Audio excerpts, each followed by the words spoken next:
నా సంపాదన మీద పన్ను. ట్యాక్స్ కట్టిన ఆ సంపాదనతో కొన్న వస్తువుల మీద కూడా మళ్ళీ ట్యాక్స్.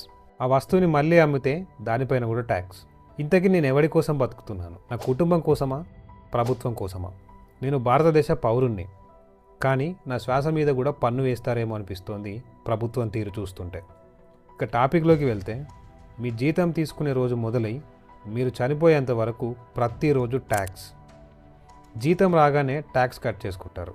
ఉద్యోగం లభించిన రోజు ఆనందంగా అనిపిస్తోంది, కానీ జీతం వచ్చింది అని విన్న రోజే మొదలవుతుంది ఇన్కమ్ ట్యాక్స్ రూపంలో కోత. సాధారణ పౌరుడు సంపాదించే ప్రతి రూపాయి మీద ప్రభుత్వానికి వాటా. 5 లక్షల లోపు అయితే 5%, 10 లక్షలకు 20%, అంతకన్నా ఎక్కువైతే 30%. ఉదాహరణకి మీ జీతం 12,75,000 అయితే మీరు ట్యాక్స్ కట్టాల్సిన అవసరం లేదు. కానీ మీ జీతం 12,76,000 అయితే మీరు 62,000 రూపాయలు ట్యాక్స్ కట్టాల్సిందే. ఏమిటి న్యాయం? మనకు ఫ్యామిలీస్ ఉన్నాయి, ప్రతి ఒక్కరికి భారం ఉంది, అవసరాలున్నాయి. కానీ నీ అవసరాలు ప్రభుత్వ పరిగణలోకి రావు. నువ్వు సంపాదించావా, చాలు, మా వాటా మాకు ఇచ్చాయి అంటోంది ప్రభుత్వం. ప్రభుత్వం నీకు ఇవ్వదు, కానీ అది నీ జీతం నుంచి ముందే కొనిస్తుంది. అదే టీడీఎస్. నువ్వు తీసుకోకముందే నీ జీతాన్ని కొంత ప్రభుత్వం తినేస్తుంది. అదే టీడీఎస్ అంటే ట్యాక్స్ డిటెక్టెడ్ ఎట్ సోర్స్. నీ ఖర్చు పైన పన్ను. ఏదైనా కొన్నావా, ట్యాక్స్. కాఫీ తాగావా, ట్యాక్స్. వేడుకలు జరుపుకున్నావా, ట్యాక్స్. చివరికి బస్ ఎక్కావా, ట్యాక్స్ కట్టాల్సిందే. GST, goods and services tax. నువ్వు ఏ వస్తువు కొన్నా, ఏ సర్వీస్ వాడినా అది పన్నుతో వస్తుంది. హోటల్లో భోజనం చేస్తే 5% నుంచి 18% వరకు జిఎస్టీ వేస్తున్నారు. బట్టలు కొంటే 12%, పెళ్లిలలో డెకరేషన్ అండ్ హాల్స్కి 18%. నువ్వు ఆల్రెడీ పన్ను వేసిన జీతంతో ఇవన్నీ కొంటున్నావు, అంటే ఆల్రెడీ ట్యాక్స్ వేసిన మనీతో వస్తువులు కొన్నావు. వాటి మీద మళ్ళీ ట్యాక్స్ అన్నట్టు. ఇది ట్యాక్స్ ఆన్ ట్యాక్స్. ఇదేనా ట్యాక్స్ కట్టే పౌరుని పట్ల ప్రభుత్వానికి ఉన్న గౌరవం? బైక్ కొన్నావా, పన్నుల వర్షం పడుతుంది. మీ జీతం వచ్చిందని ఆనందపడి ఒక బైక్ కొంటావు. మొదటగా వస్తుంది 28% జిఎస్టీ. ఆపై రోడ్ ట్యాక్స్ 5,000 నుండి 15,000 వరకు. తర్వాత RTO charges, registration fee, green tax. అక్కడితో ఆగదు. మీరు బైక్ నడిపితే పెట్రోల్ మీద కేంద్రం ప్లస్ రాష్ట్రం కలిపి 100% పన్ను. సరే, ఏదైనా అవసరానికి బైక్ అమ్మామనుకోండి, దాని మీద మీరు కొంత లాభం చూశారంటే మళ్ళీ క్యాపిటల్ గెయిన్స్ ట్యాక్స్ కంటే మీరు సంపాదించిన డబ్బుతో కొన్న బైక్ మీద కొనేటప్పుడు పన్ను, నడిపేటప్పుడు పన్ను, అమ్మినప్పుడు పన్ను. ఇది దోపిడీ కాదా? Tax on tax on tax. ఇది న్యాయమా? Salary tax 30%, fuel tax 50%, GST tax 28%, vehicle tax 30%, health tax 18%. ఇవన్నీ మీరు పన్ను చెల్లించిన తర్వాత ఆ డబ్బుతో ఏదైనా కొంటే దానికి కట్టే ట్యాక్స్. మన దేశంలో మీరు సంపాదించిన రూపాయికి ఒక్కసారి కాదు, 3 సార్లు పన్ను కడుతున్నారు. ఉదాహరణకి మీరు ₹1,00,000 సంపాదిస్తే 20,000 ఇన్కమ్ ట్యాక్స్, మిగిలిన 80,000తో ఫ్రిడ్జ్ కొంటే దానిపై 10,000 జిఎస్టీ. అదే వస్తువుని మనం మళ్ళీ అమ్మితే అది కూడా ట్యాక్సబుల్. ఇంకా ఎక్కువ దిగులు చెందే విషయం ఏంటంటే, ఆల్రెడీ ట్యాక్స్ పేడ్ మనీతో ట్యాక్స్ పేడ్ ప్రొడక్ట్ కొన్న గవర్నమెంట్ మళ్ళీ మిమ్మల్ని వదలదు. ఇది ప్రజల మీద సామ్రాజ్యపు ధోరణి. మీ ఇంటిపైన, నీటిపైన, విద్యుత్ పైన, అన్నింటిపైన ట్యాక్సెసే ఉన్నాయి. మీరు సొంత ఇల్లు నిర్మించుకుంటున్నారంటే ప్రాపర్టీ ట్యాక్స్ అని, వాటర్ ట్యాక్స్ అని, డ్రైనేజ్ ట్యాక్స్ అని, ఎలక్ట్రిక్ డ్యూటీ ట్యాక్స్ అని, హౌస్ నెంబర్ ట్యాక్స్ అని, ఆ ట్యాక్స్ అని, ఈ ట్యాక్స్ అని మన దగ్గర పైసలు కట్టించుకుంటున్నారు. అయితే దేశం అభివృద్ధి పథంలో దూసుకెళ్లాలి అంటే మారుతున్న ప్రపంచంతో పోటీపడి పనిచేయాలి. అమెరికా తమ దేశ అప్పుని ప్రజల మీద భారం వేయకుండా ఎలా క్లియర్ చేయాలో క్షుణ్ణంగా ఆలోచించి క్రిప్టో మార్కెట్ని తమ నియంత్రణలోకి తెచ్చుకుంటే, ఇండియాలో మాత్రం క్రిప్టోని లీగలైజ్ చేయకుండా ట్యాక్స్ మాత్రం వసూలు చేస్తుంది ఈ ప్రభుత్వం. ఆ ట్యాక్స్ ఎంతో తెలిస్తే మీకు దిమ్మ తిరుగుద్ది.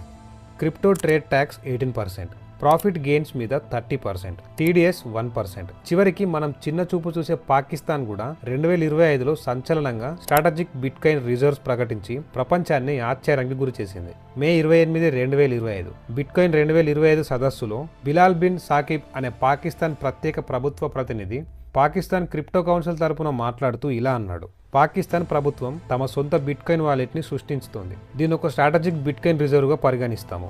దీన్ని మేము ఎప్పుడు అమ్మము. ఇది పాకిస్తాన్ భద్రత కోసం దాచుకుంటామని చెప్పాడు. కానీ మన ఇండియా మాత్రం ఇంకా దేని మీదైనా ట్యాక్స్ వేయొచ్చా అని లూప్స్ వెతుక్కుంటుంది. అంతేకాదు, ఈ మధ్య ఎలన్ మస్క్ తన టెస్లా మోడల్స్ కార్ని భారత్ మార్కెట్లో విడుదల చేశాడు. దాని మీద ఉన్న ట్యాక్సులు చూడండి ఒకసారి. ఇంపోర్ట్ డ్యూటీ 100%, విదేశీ కార్ల మీద 100% custom duty, GST, electric vehicles మీద 5% ఈవీలకు ప్రస్తుత జిఎస్టీ, సెస్ లగ్జరీ వెహికల్స్ పైన 15% to 22% వరకు వాహన విలువ ఆధారంగా ఉంటుంది. రిజిస్ట్రేషన్ ఛార్జెస్ అండ్ ఆర్టీఓ 2 నుంచి 4 లక్షలు రాష్ట్రాన్ని బట్టి.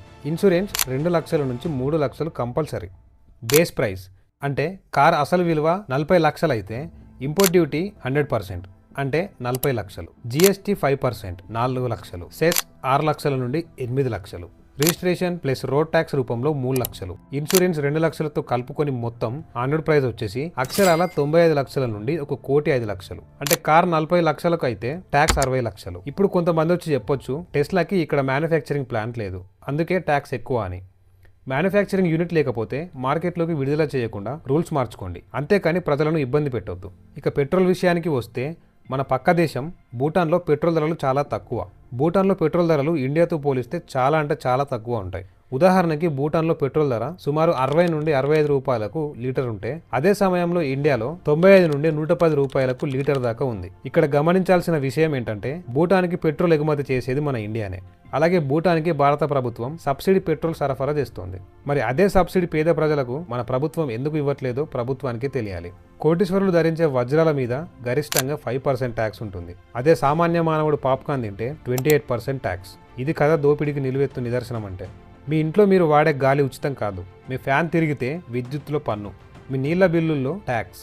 ఇవన్నీ నువ్వు సంపాదించిన డబ్బుతోనే కడుతున్నావు. ఇవి వాడే సదుపాయాలు కాదు, నువ్వు కొనుక్కున్న శిక్షలు.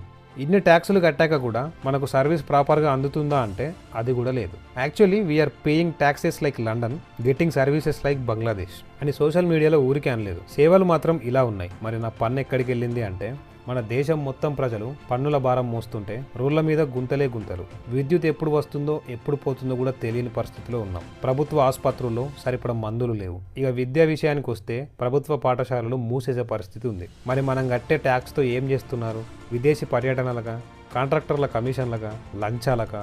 పౌరుడు ఉద్యోగం చేస్తాడు, పన్ను కడతాడు, బాధపడతాడు. అయితే ప్రభుత్వం మాత్రం పనిచేయటం మానేసింది. ఇది సేవా రాజ్యం కాదు, ఇది పన్నుల దోపిడీ రాజ్యం. నా సంపాదన మీదే నా పొట్ట కొడుతుంది ప్రభుత్వం. నా కుటుంబం కోసం చేసే ప్రతి ఖర్చు కూడా ప్రభుత్వానికి భారంగా మారింది అనేది సామాన్య మానవుడి ఆవేదన. పన్ను అనేది సేవల కోసం, కానీ ఇప్పుడు అది శిక్షలా మారింది. నన్ను బతికించలేని పాలన నన్ను పన్నులతో చంపేస్తోంది, ఇది నేను ఒప్పుకోను అనేది సామాన్య మానవుడి ఆవేదన. పన్ను తీసుకున్న వారికి లెక్క చెప్పే సమయం వచ్చింది.